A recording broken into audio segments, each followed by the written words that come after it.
Eto mga idol, Naoya Inoue. Pagkatapos nga po nito manalo sa ating pambato na si Marlon Tapales at maging undisputed champion sa super bantamweight. Na ito na nga ang plano sa kampo ni Naoya Inoue para sa susunod na taon. Sinabi nga po rito mga idol na gusto nga raw nitong si Naoya Inoue ng 3 laban para sa susunod na taon 2024. Una, plano nga raw nito labanan si Luis Neres sa buwan ng Mayo at yan ay gaganapin sa Tokyo, Japan. Pangalawa namang plano nitong si Naoya Inoue ay kalabanin si Murodjon Akhmadaliev balak sa buwan ng September at gaganapin sa Saudi Arabia. Pero walang nabanggit si Naoya Inoue kung sino ang pangatlo niyang gustong makalaban. Nabase naman sa ating previous video mga idol, binanggit nga niya ang pangalan ni Casimero. Kaya malaki ang posibilidad na maglaban si Naoya Inoue at Casimero, lalong-lalo na magkaibigan ang kanilang promoter na si Ohashi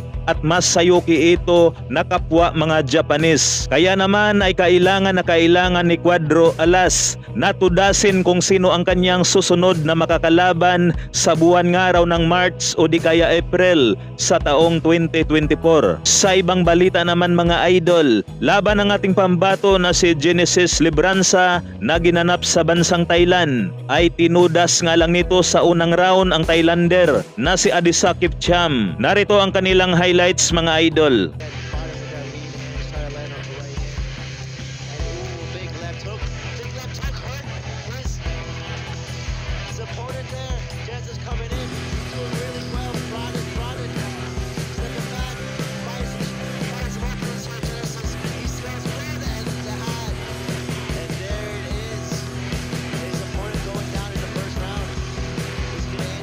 Dahil nga po sa panalong ito ni Libranza ay umaarangkada ang kanyang record sa 21 wins, 13 KOs at may 3 talo. Habang lalo namang nawasak ang record ng Thailander na meron nga po itong 8 wins, 7 KOs at may 12 na talo.